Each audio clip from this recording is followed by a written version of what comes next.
Over the last decade, the Call of Duty Zombies mode has evolved a lot. Sometimes to the better. There it is! I almost shot it as well. Do you want to go try shooting that purple pod that was like right next to us with the gauntlet? Yeah, oh, the gauntlet. Okay, I'm hearing whispering now. Damn, this weapon is sick. It's so cool. And sometimes to the worse. I'm gonna be straight with you, chat. I'm gonna be straight with you here.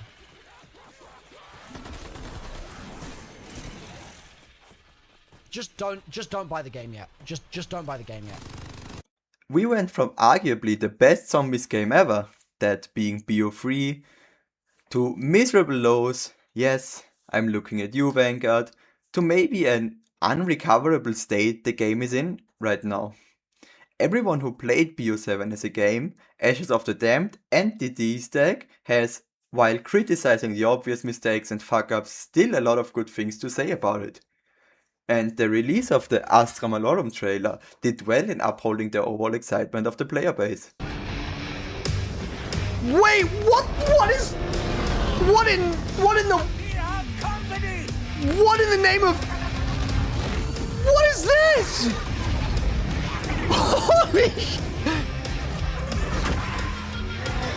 This is insane!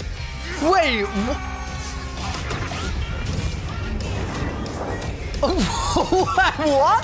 Bro, the leak is real! Still, for one or the other reason, a lot of people feel opposed to this game. I technically know why, but this is gonna focus on zombies, not whatever this is.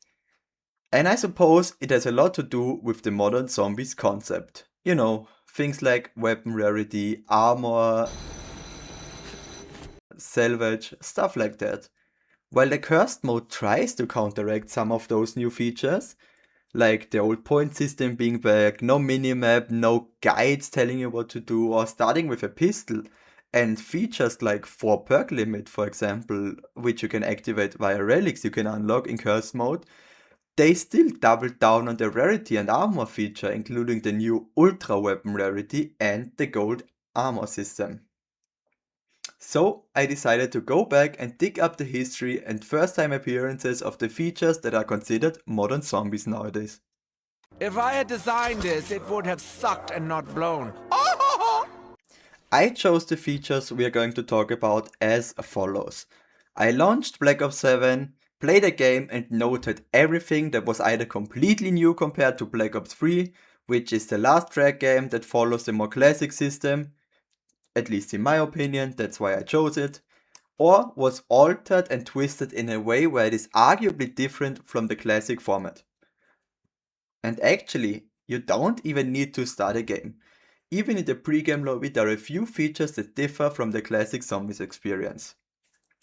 This includes things like a loadout system, the field upgrades and augments, which we are going to talk about later in the video. In-game, there are also a lot of things that come to mind once you play the game. These are things like the new armor system, the salvage and crafting system, the new multiple pack-a-punch level system, and the rarity system. Honestly, you can't even begin to imagine the things I've had in my mouth. There are 2 types of loadout systems that have been introduced in the last decade.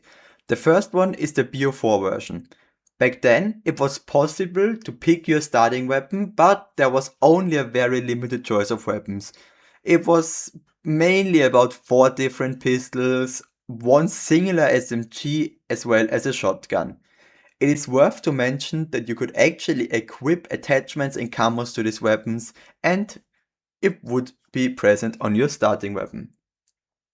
Similar to today, you could also choose equipment or grenades to take with you, but this was also only partly of what we have today, as you could only choose between like 5 or 6 different grenades, and there was obviously only 1 grenade slot. There was also something similar to the field upgrades back then, but it's notably very different and I'm going to go over it more detailed when we come to the field upgrades later in the video. The second system that was introduced to us is the one from Cold War. To be honest, it is in a lot of ways very similar to BO7, but it kinda is not. What do I mean by that? You can equip practically any weapon in the game with any camo or attachment or even charms, and the field upgrades have also been introduced. In fact, this is where all of the field upgrades that people love come from. I mean, Aether Shroud, Healing Aura, and Frenzied Guard have been staples ever since. But the most notable difference is that for some unknown reason, Cold War has no gobblegums or elixirs or a similar equivalent to that. Don't ask me why, but it is definitely a difference in the loadout screen that is worth mentioning. So sharp. So long. This is a very simple one. The salvage system has been introduced in Cold War, and with it brought a lot of controversy. A lot of highly disputed features came with its introduction. Back then, you had two different types of salvage. I'm going to call it common and rare salvage, given their green and blue coloring when dropped. This allowed you to craft anything from simple primary and tactical grenades to score streaks like Hellstorm rockets or bows for some reason. Or even the beloved monkey bomb. But this is where a big change happened in the game. Usually in games like Black Ops 3, you had to buy Quick Revive to revive yourself in solo. Buy it 3 times in one game and it's gone forever. You can only get 4 lives, and should you lose your last one, it's game over. With a slight change but similar execution, this system came back in Black Ops 4. Partly due to your new perk system, Quick Revive was, contrary to its name, not the perk to revive you anymore. In fact, it wasn't even a perk anymore that revives you. It was one of 2 self-revives you have been given for free when launching into the game.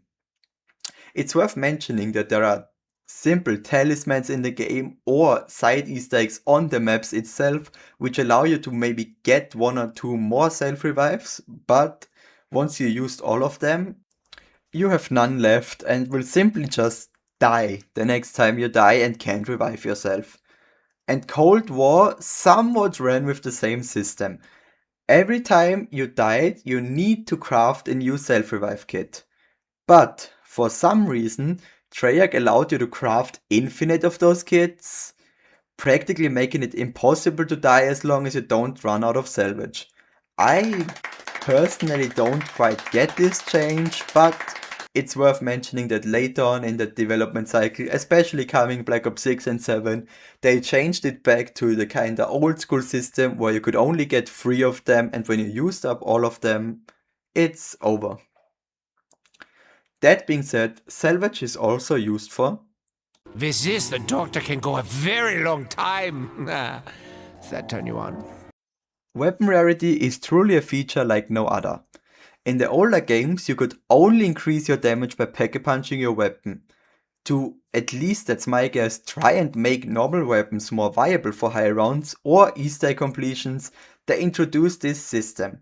It's basically like pack-a-punch, but a more bootleg version of it, so to say.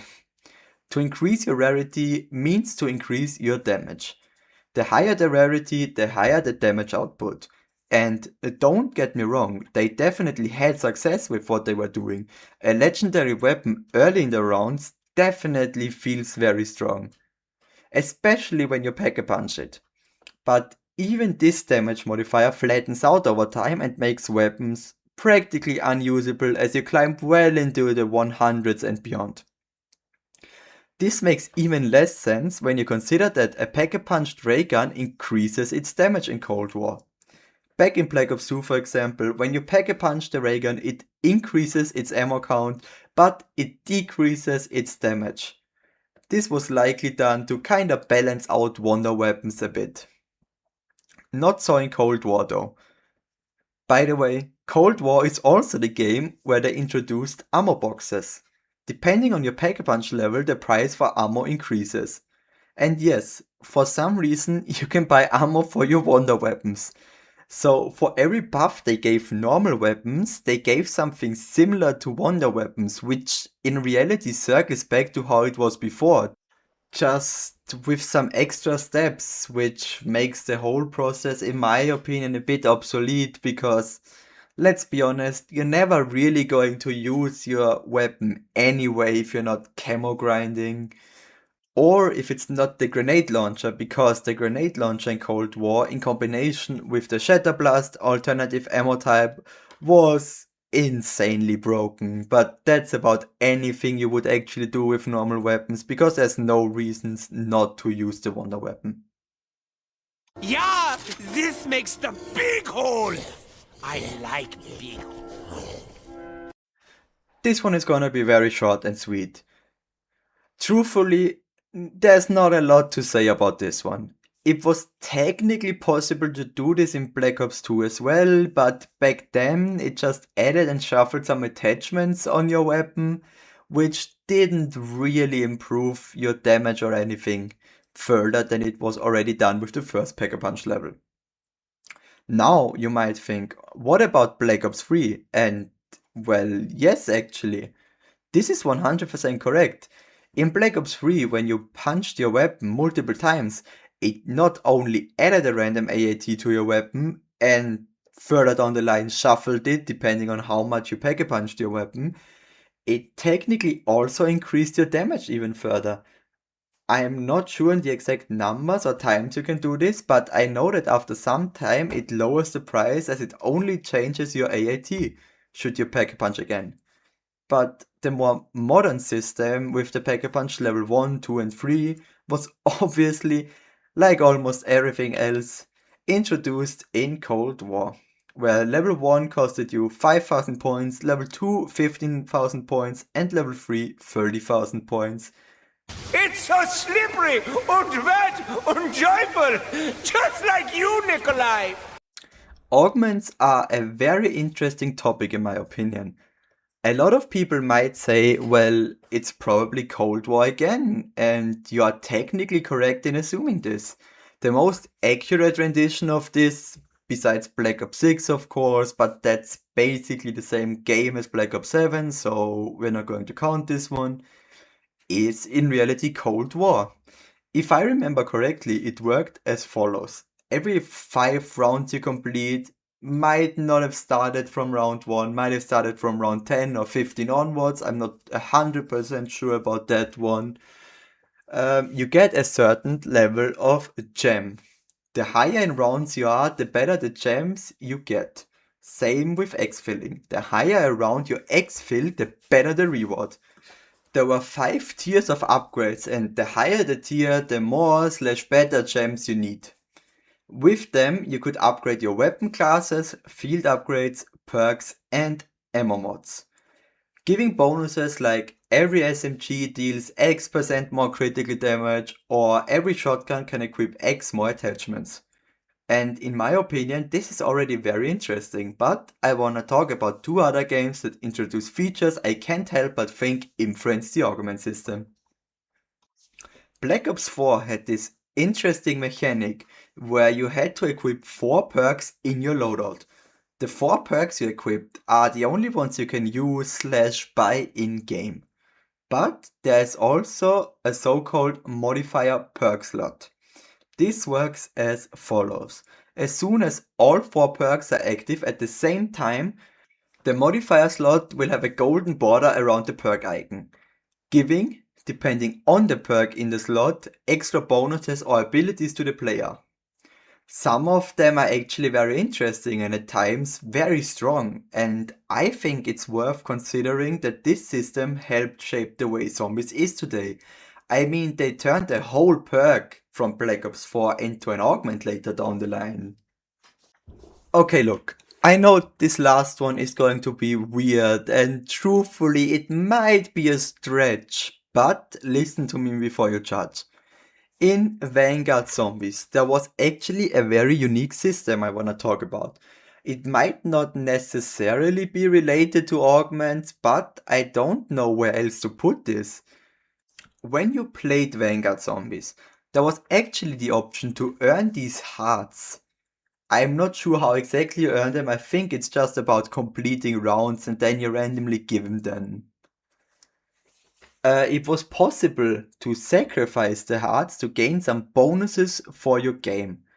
These bonuses are not permanent. In fact, if you go down and the game ends, or you end your game on purpose by just quitting, you lose those bonuses. You have to regain them every time you load into a map.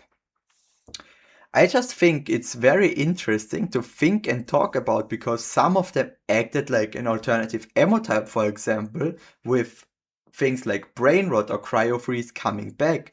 But some of them gave you entirely new abilities or bonuses that have never been seen before and as far as I know have never returned since then. It's a little gun, but it has a long barrel. Like my college roommate. Okay, now it's getting very interesting because the start of the armor system is actually not Cold War. In fact, it was started in World War II zombies. Yes, I'm not kidding.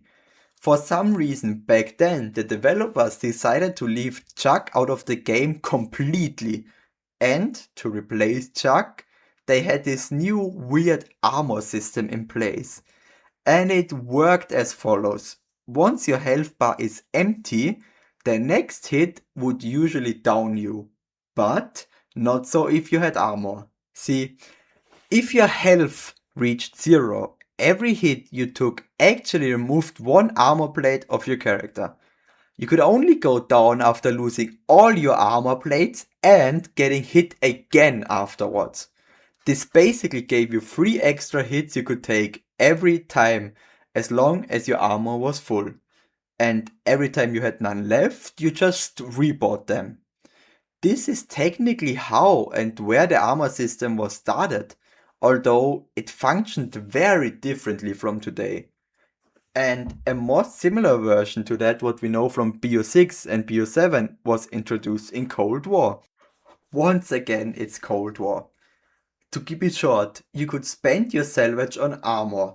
This came in 3 different tiers, where every tier added 1 more bar to your health. As long as your armor was active, you actually took less damage from incoming attacks. When your armor got destroyed, you just repaired it with more salvage. However, this was only possible on the machine you bought it from. There were actually no armor plates that zombies would drop, like we know it from today. This is an entirely new system that was introduced in Modern Warfare 3 Zombies, I believe. But I don't wanna talk about that game, to be honest, so let's just leave it at that. As a doctor, I already know that it is wise to use protection.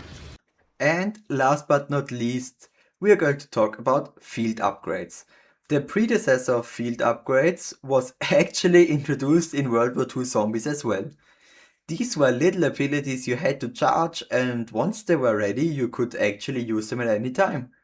They are practically just the same as the ones you know from Cold War, BO6 or BO7. There's even one called Camouflage that, spoiler alert, makes you invisible just like Aether Shroud does today. There are only 4 of them in the game, but all of them are very interesting and I personally think totally influenced the way field upgrades are shaped today. And I also want to give a little shout out to BO4. They actually build upon those abilities from World War II and were like, we can totally do something like that ourselves. And with that came the introduction to specialist weapons. This was basically just the exact same system as in World War II. But instead of giving you buffs like infinite ammo or making you invisible, it was just an extra weapon you carry on yourself at all time. And the more you use them to kill zombies, the stronger they got.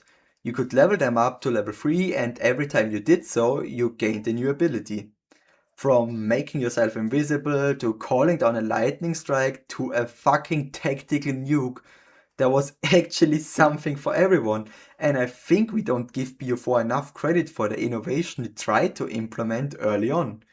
This game released just 3 years after Black Ops 3, and after a very troubling start, it finally got its place at the sun it always deserved. And yes, there is technically something in BO3 that is like specialist weapons. these were little things you could either get out of the box on certain maps like the Annihilator on the Giant, for example, or the Hand of Siegfried, which you could get on Gold Crovy. You had to build that. It's an Easter egg step, so to speak. And in a way, they kind of functioned the same as field upgrades. It was just like a little weapon you carried on your person at all times. And once it was charged, you could pull it out and use it to kill zombies. But the difference is that field upgrades / the specialist weapons from BO4 are, in my opinion, things that you equip into your loadout and you bring into your game every time. It's not something you unlock by, beating an Easter egg or pulling it from the box. So if you technically consider the BO3 version the predecessors of the specialist weapons, because that game came out before World War II, that is completely fine. But I personally think there is a huge difference between I'm doing an Easter egg step, kind of like building a shield in game, and now I have this on me, or I have this weapon which I carry around with me at all times, and once it's charged, I can pull it out every time and on every map, which is the huge difference between specialist weapons / field upgrades and those sort of specialist weapons that were introduced back in Black Ops 3. Aha! I swear I'll put anything down my throat. I've probably already talked way too much in this video, so I'm gonna keep this one short. If you like this video, please consider liking and subscribing. It would actually mean a lot to me. And maybe we can actually reach 100 subs someday. And if there's something you want me to do / play / talk about in the future, let me know down in the comments. And with that being said, thank you for watching and I hope to see you next time. Bye bye!